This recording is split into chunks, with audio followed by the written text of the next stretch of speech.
Hello friends, welcome if you are new to my channel, and welcome back if you've been here before.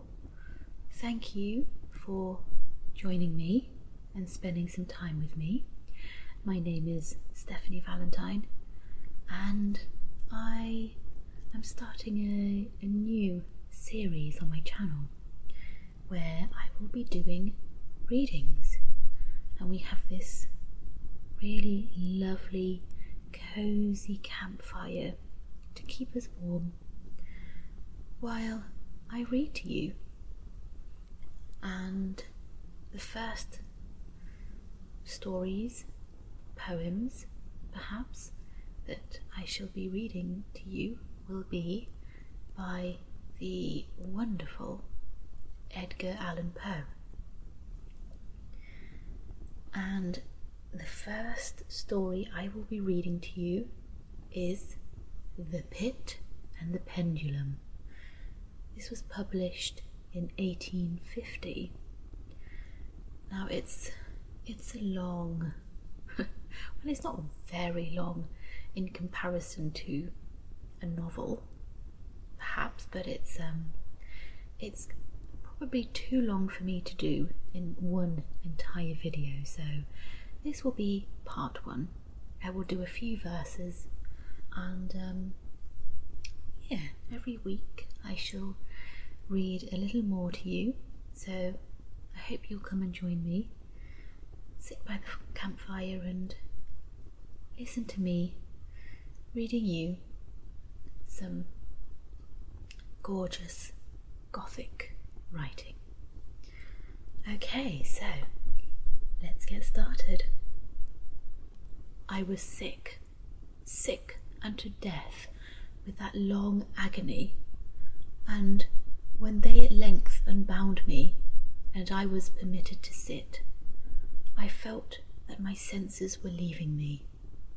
The sentence, the dread sentence of death, was the last of distinct accentuation which reached my ears.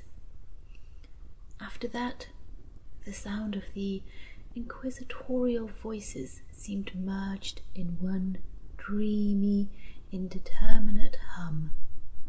It conveyed to my soul the idea of revolution, perhaps from its association in fancy with the burr of a mill wheel. This only for a brief period, for presently I heard no more. Yet for a while I saw, but with how terrible an exaggeration. I saw the lips of the black-robed judges. They appeared to me white, whiter than the sheet upon which I traced these words, and thin even to grotesqueness, thin with the intensity of their expression of firmness, of immovable resolution, of stern contempt of human torture. I saw that the decrees of what to me was fate were still issuing from those lips. I saw them writhe with a deadly locution. I saw them fashion the syllables of my name, and I shuddered because no sound succeeded. I saw, too, for a few moments of delirious horror, the soft and nearly imperceptible waving of the sable draperies which enwrapped the walls of the apartment. And then my vision fell upon the 7 tall candles upon the table. At first they wore the aspect of charity, and seemed white and slender angels who would save me. But then, all at once, there came a most deadly nausea over my spirit, and I felt every fibre in my frame thrill as if I had touched the wire of a galvanic battery, while the angel forms became meaningless spectres with heads of flame, and I saw that from them there would be no help. And then there stole into my fancy like a rich musical note, the thought of what sweet rest there must be in the grave. The thought came gently and stealthily, and it seemed long before it attained full appreciation. But just as my spirit came at length properly to feel and entertain it, the figures of the judges vanished, as if magically, from before me. The tall candles sank into nothingness. Their flames went out utterly. The blackness of darkness supervened. All sensations appeared swallowed up in a mad rushing descent as of the soul into Hades. Then silence and stillness, night with the universe. I had swooned, but still will not say that all of consciousness was lost. What of it there remained I will not attempt to define, or even to describe, yet all was not lost. In the deepest slumber, no. In delirium, no. In a swoon, no. In death, no. Even in the grave, all is not lost. Else there is no immortality for man. Arousing from the most profound of slumbers, we break the gossamer web of some dream. Yet in a second afterward, so frail may that web have been, we remember not that we have dreamed. In the return to life from the swoon, there are two stages. First, that of the sense of mental or spiritual. Secondly, that of the sense of physical existence.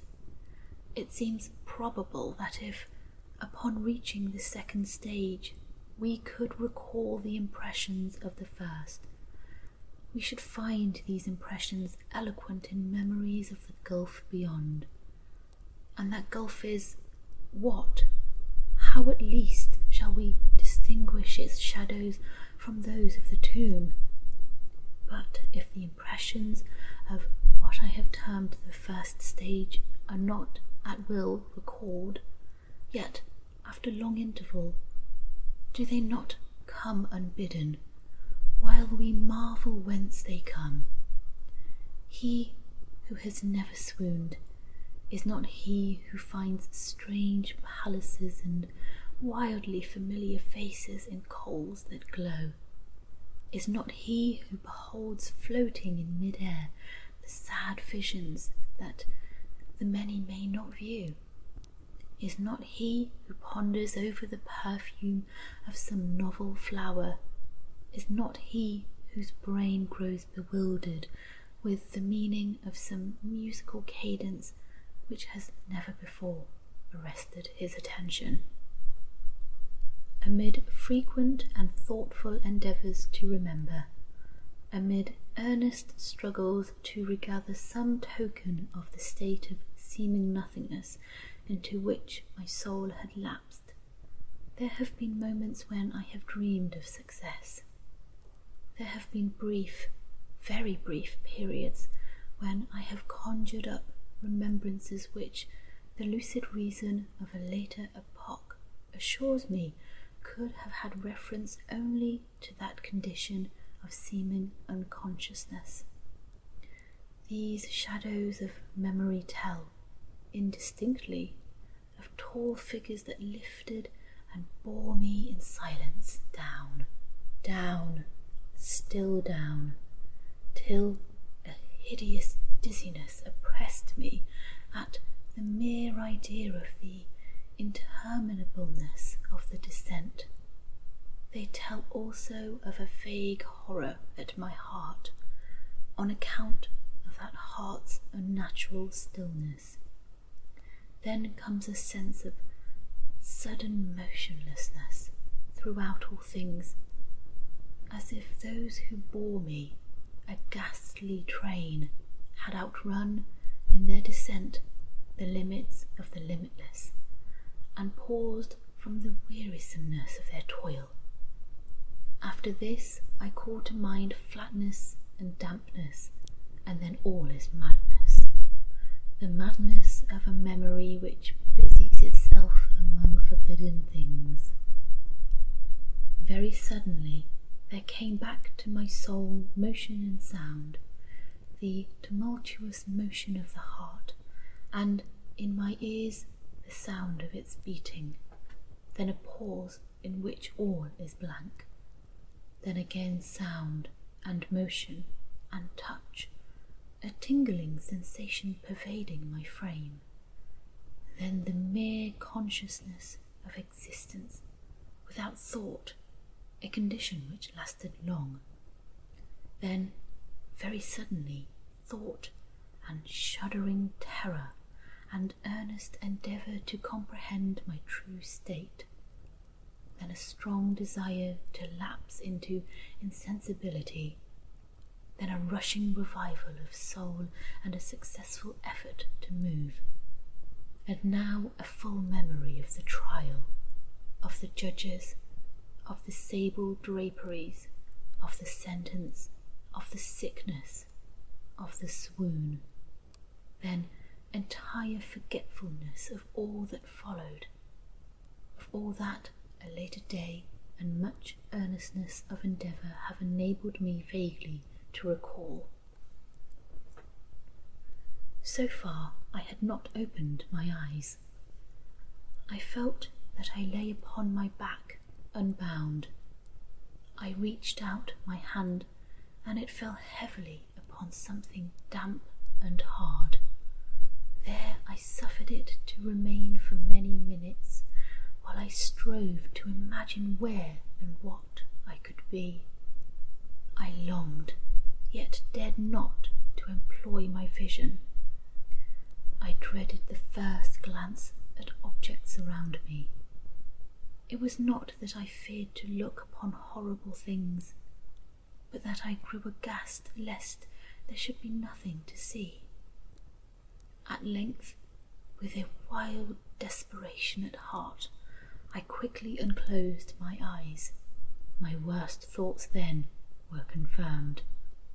The blackness of eternal night encompassed me.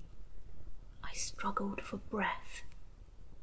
The intensity of the darkness seemed to oppress and stifle me. The atmosphere was intolerably close. I still lay quietly and made effort to exercise my reason. I brought to mind the inquisitorial proceedings and attempted from that point to deduce my real condition. The sentence had passed, and it appeared to me that a very long interval of time had since elapsed. Yet not for a moment did I suppose myself actually dead. Such a supposition, notwithstanding what we read in fiction, is altogether inconsistent with real existence. But where and in what state was I? The condemned to death, I knew, perished usually at the auto de phase, and one of these had been held on the very night of the day of my trial. Had I been remanded to my dungeon to await the next sacrifice, which would not take place for many months? This I at once saw could not be. Victims had been in immediate demand. Moreover, my dungeon, as well as all the condemned cells at Toledo, had stone floors, and light was not altogether excluded.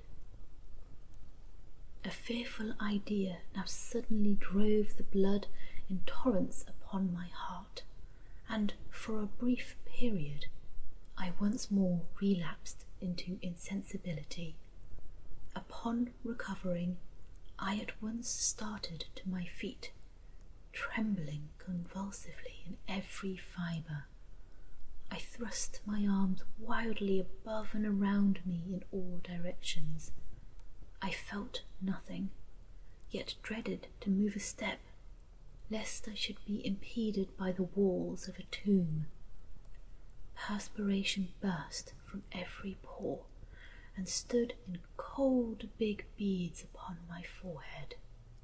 The agony of suspense grew at length intolerable, and I cautiously moved forward, with my arms extended and my eyes straining from their sockets, in the hope of catching some faint ray of light.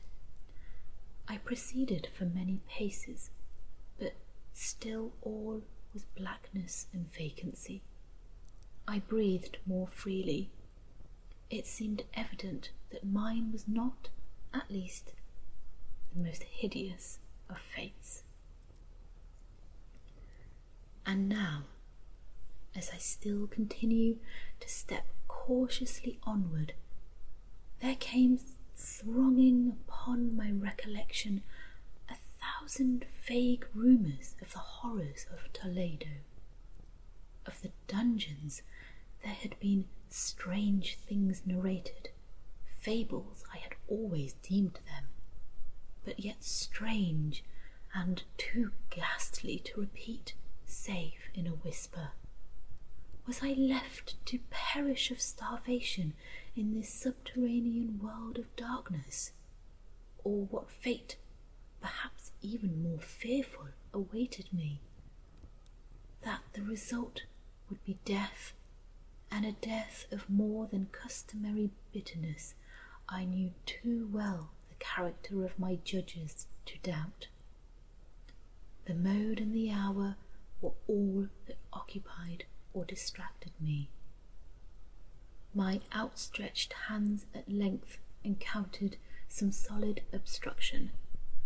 It was a wall, seemingly of stone masonry, very smooth, slimy, and cold. I followed it up, stepping with all the careful distrust with which certain antique narratives had inspired me. This process, however, afforded me no means of ascertaining the dimensions of my dungeon, as I might make its circuit and return to the point whence I set out, without being aware of the fact. So perfectly uniform seemed the wall. I therefore sought the knife which had been in my pocket when led into the inquisitorial chamber, but it was gone. My clothes had been exchanged for a wrapper of coarse serge. I had thought of forcing the blade in some minute crevice of the masonry, so as to identify my point of departure. The difficulty, nevertheless, was but trivial, although in the disorder of my fancy it seemed at first insuperable. I tore a part of the hem from the robe and placed the fragment at full length and at right angles to the wall. In groping my way around the prison, I could not fail to encounter this rag upon completing the circuit. So, at least I thought, but I had not counted upon the extent of the dungeon or upon my own weakness. The ground was moist and slippery. I staggered onward for some time when I stumbled and fell. My excessive fatigue induced me to remain prostrate, and sleep soon overtook me as I lay. Upon awaking and stretching forth an arm, I found beside me a loaf and a pitcher with water. I was too much exhausted to reflect upon this circumstance, but ate and drank with avidity. Shortly afterward, I resumed my tour around the prison, and with much toil came at last upon the fragment of the serge. Up to the period when I fell, I had counted 52 paces, and upon resuming my walk, I had counted 48 more, when I arrived at the rag. There were in all, then, 100 paces, and admitting 2 paces to the yard, I presumed the dungeon to be 50 yards in circuit.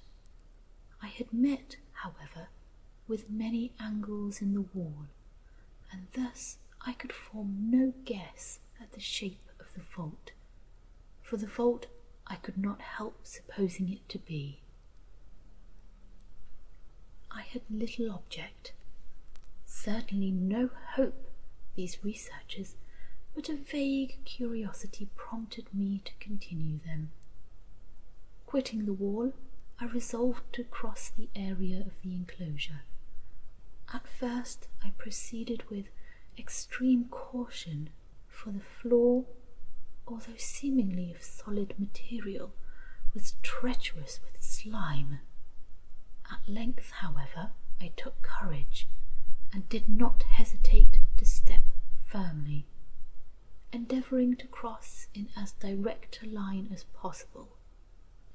I had advanced some 10 or 12 paces in this manner, when the remnant of the torn hem of my robe became entangled between my legs. I stepped on it, and fell violently on my face. In the confusion attending my fall, I did not immediately apprehend a somewhat startling circumstance, which yet, in a few seconds afterward, and while I still lay prostrate, arrested my attention. It was this: my chin rested upon the floor of the prison, but my lips and the upper portion of my head, although seemingly at a less elevation than the chin, touched nothing. At the same time, my forehead seemed bathed in a clammy vapour, and the peculiar smell of decayed fungus arose to my nostrils. I put forward my arm, and shuddered to find that I had fallen at the very brink of a circular pit, whose extent, of course, I had no means of ascertaining at the moment. Groping about the masonry just below the margin, I succeeded in dislodging a small fragment and let it fall into the abyss. For many seconds I hearkened to its reverberations as it dashed against the sides of the chasm in its descent. At length there was a sullen plunge into water, succeeded by loud echoes. At the same moment there came a sound resembling the quick opening and as rapid closing of a door overhead, while a faint gleam of light flashed suddenly through the gloom and as suddenly faded away. I saw clearly the doom which had been prepared for me, and congratulated myself upon the timely accident by which I had escaped. Another step before my fall, and the world had seen me no more, and the death just avoided was of that very character which I had regarded as fabulous and frivolous in the tales respecting the Inquisition. To the victims of its tyranny, there was the choice of death with its direct physical agonies, or death with its most hideous moral horrors. I had been reserved for the latter. By long suffering my nerves had been unstrung, until I trembled at the sound of my own voice, and had become in every respect a fitting subject for the species of torture which awaited me. And with that, I shall leave it for today. I shall continue with the story next week. I think there will probably be another 2 parts to this story, but we shall see. So thank you. I hope that you enjoyed part 1. I absolutely loved reading that to you. I apologise if I kind of stumbled across any of the words, or made any tiny little mistakes. I thoroughly enjoyed spending this time with you and reading this story to you. So, until next time, goodbye.